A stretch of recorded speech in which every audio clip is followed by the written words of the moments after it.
Bazı şehirler savaşlarla yıkılır, bazıları yangınlarla kül olur. Ama burası doğanın sabırlı elleriyle tonlarca çamur ve milin altına gömülerek korundu.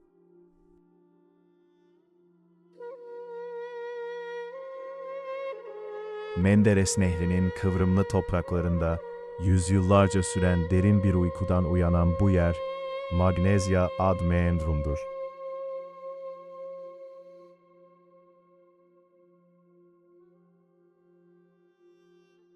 Peki bu sessiz mermerlerin arkasındaki ilk ses kime aitti? Hikaye, antik dünyanın puslu mitolojisinde, Yunanistan'ın Tesalya bölgesinde başlar.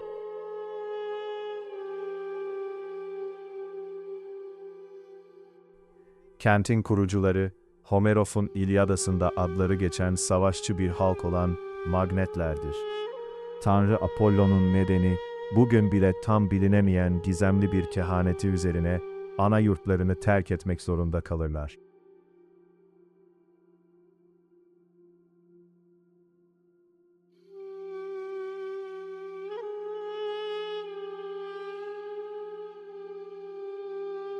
Kader onları önce Girit adasına savurur.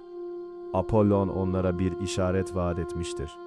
Beyaz kargalar, tam 80 yıl boyunca yabancı bir adada bu mucizenin gerçekleşmesini beklerler. Nihayetinde beyaz kanatlı kargalar göründüğünde, Magnetler için dönüş yolu değil, Anadolu'ya uzanan yeni bir hayatın kapısı aralanır.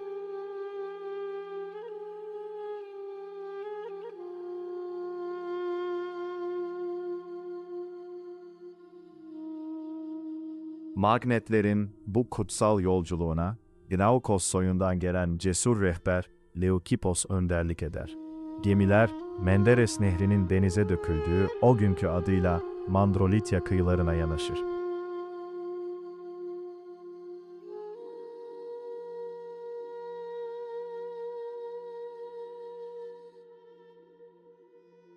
Burası, yerel kral Mandrolitos'un topraklarıdır.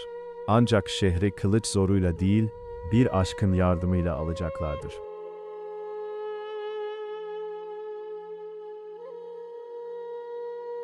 Efsaneye göre, kralın kızı Leukofriye, yakışıklı Leukipos'a aşık olur ve kentin kapılarını babasının düşmanlarına açar.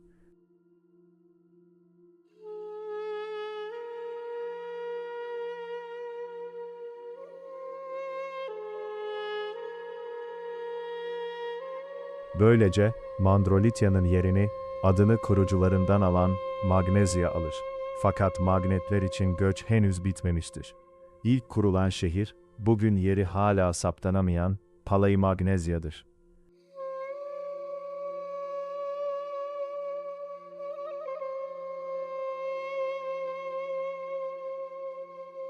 Menderes Nehri'nin sürekli yatak değiştiren hırçın suları ve Pers tehdidinin gölgesi, halkı daha güvenli bir liman aramaya iter.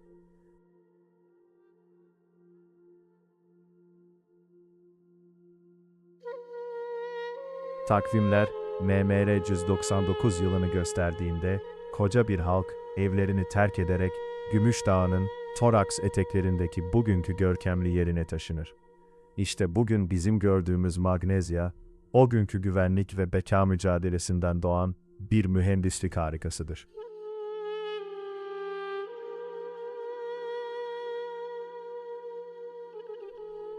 Magnesia sadece bir yerleşim yeri değil, matematiğin, geometrinin, fiziğin ve mimarlığın, yani insan becerisinin zirveye ulaştığı bir antik zeka merkezidir. Kentin kalbinde, koruyucu tanrıçaya adanmış olan Artemis Leukofriene tapınağı yükselir.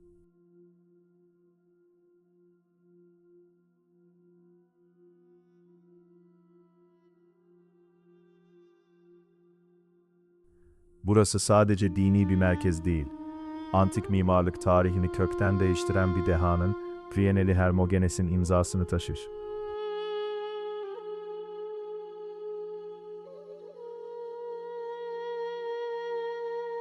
Milattan önce 3. yüzyılın sonlarında yaşayan Hermogenes, burada antik mimariye, pseudodipteros, yalancı dipteros tasarımını armağan etmiştir.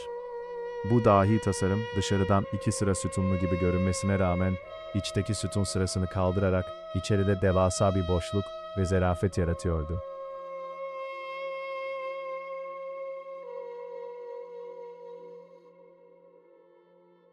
Vitruvius'a göre bu yapı, simetri ve oran ilkelerinin mükemmel uyumla birleştiği, Hermogenes'in karakteristik özelliklerini taşıyan bir başyapıttır.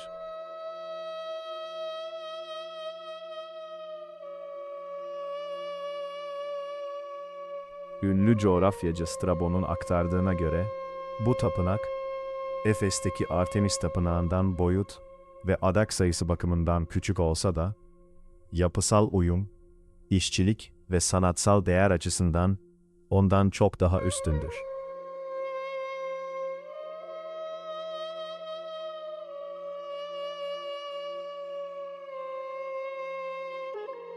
Ancak bu tapınağın gücü sadece taşlarında değil, siyasi etkisinde de gizliydi.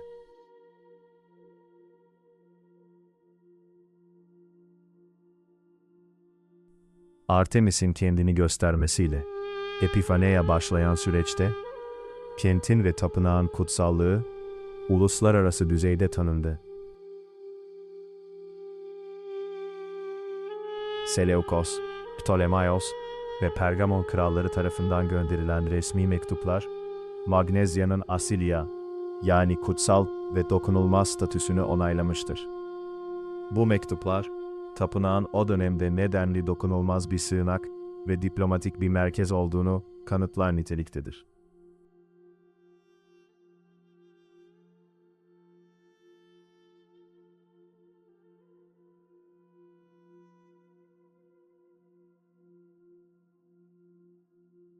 Magnezya halkı, inandıkları bu matematiğin ve taptıkları tanrıçanın onları nehrin getireceği çamurdan sonsuza dek koruyacağını sanıyordu. Ancak tarih, bu mermerlerin üzerine başka bir hikaye yazacaktı.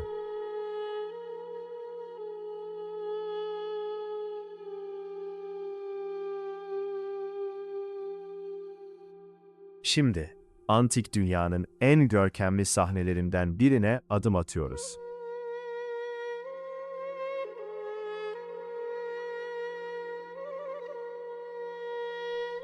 Magnezya Stadyumu. Tam 30.000 kişinin aynı anda nefesini tuttuğu, gladyatörlerin çarpıştığı ve arabaların yarıştığı devasa bir arena.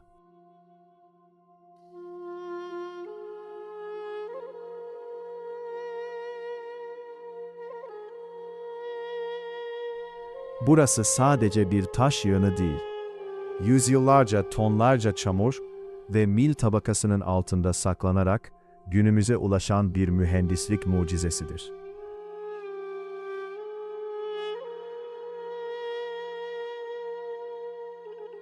Bugün Anadolu'nun, hatta dünyanın en iyi korunan antik stadyumlarından biri kabul edilmektedir.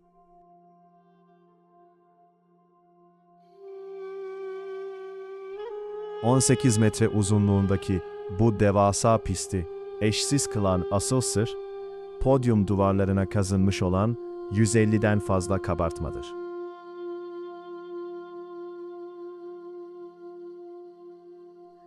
Dünyadaki başka hiçbir stadyumda bu denli yoğun bir sanatsal anlatım yoktur.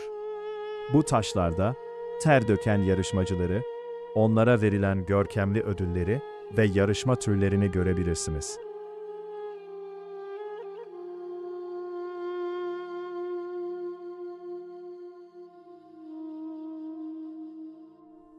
Hatta kabartmalar arasında yer alan adam otu figürü, bizlere antik çağın doping yöntemlerini, sporcuların fiziksel sınırlarını zorlamak için doğaya nasıl başvurduklarını fısıldar.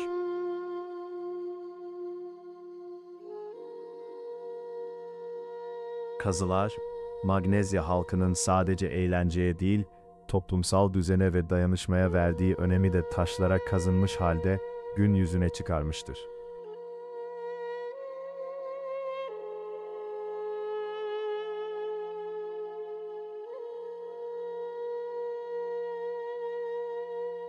Stadyumdaki oturma düzeni, kentin sosyal dokusunu yansıtan bir aynadır.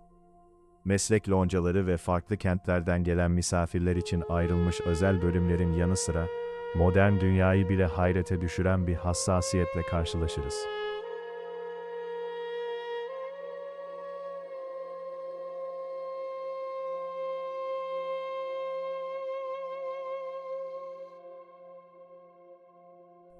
Magnezyalılar, psikolojik rahatsızlığı olan bireyleri toplumdan dışlamak yerine, oyunları izleyebilmeleri için onlara özel bir bölüm tahsis etmişlerdir.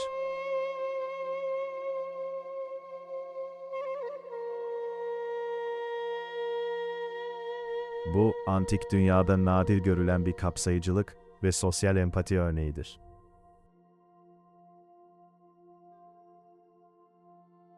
Bugün, bu basamaklarda sadece rüzgarın sesi duyuluyor. Ancak dikkatli dinlerseniz, mermerlerin arasına sinmiş o hiç bitmeyen gürültüyü, binlerce yıl önceki tezahüratları, zafer çığlıklarını ve kombine bilet sistemiyle şeref tribününe yerleşen soyluların fısıltılarını duyabilirsiniz.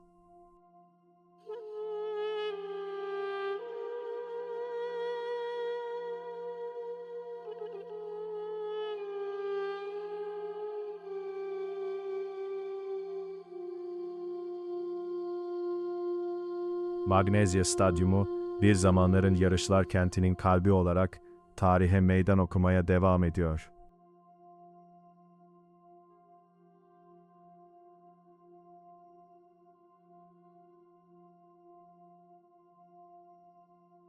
Magnezya'nın kaderi, ona hayat veren Büyük Menderes Nehri ile mühürlenmiştir. Nehrin yüzyıllar boyunca sabırla taşıdığı miller ve alüvyonlar, kenti yavaş yavaş sessiz bir örtünün altına gömmüştür.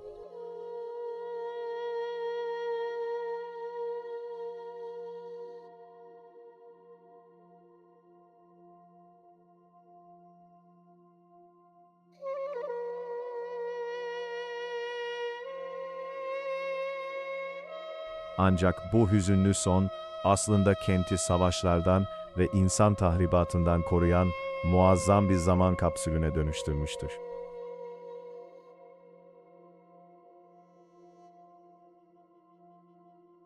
Anadolu'nun gerçek Pompei'si olarak anılan bu sessiz şehir, 19. yüzyılın sonunda Karl Humann ile başlayan kazı yolculuğuyla uykusundan uyanmaya başlamıştır.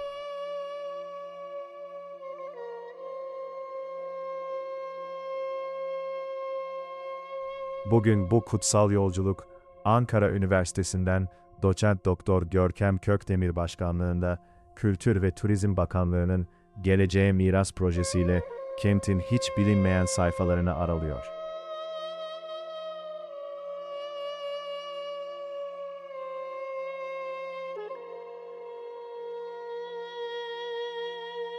Arkeologların titiz elleriyle her gün yeni bir mermer blok, yeni bir hikaye gün yüzüne çıkıyor. Son çalışmalar, Magnezya'nın sadece antik pagan görkemini değil, kentin dini ve sosyal kimliğinin tamamen değiştiği geç Roma ve erken Hristiyanlık dönemine ait büyüleyici yapılarını da ortaya çıkarmıştır.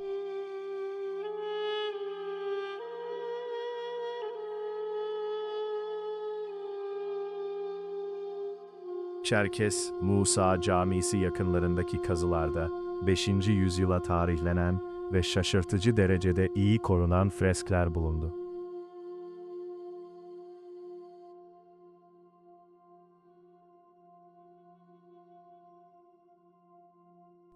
Bu görkemli yapı kompleksi, Magnezya'nın erken Hristiyanlık dönemindeki dini rolünü ilk kez somut bulgularla kanıtlıyor.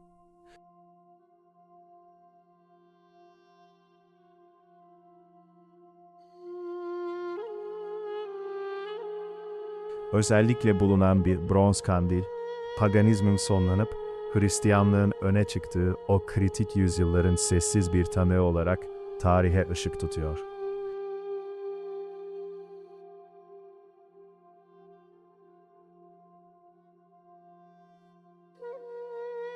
Sikkelerden mimari detaylara kadar her buluntu, erken Hristiyanlık ile Beylikler dönemi arasındaki o kayıp tarihsel süreci satır satır anlatmaya başlıyor.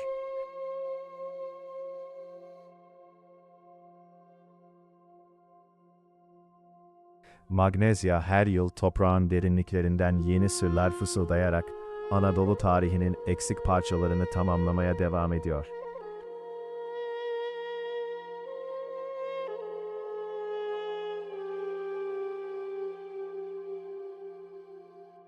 Çamur onu yutmuş olabilir ama aynı zamanda kusursuz bir şekilde günümüze ulaştırdı.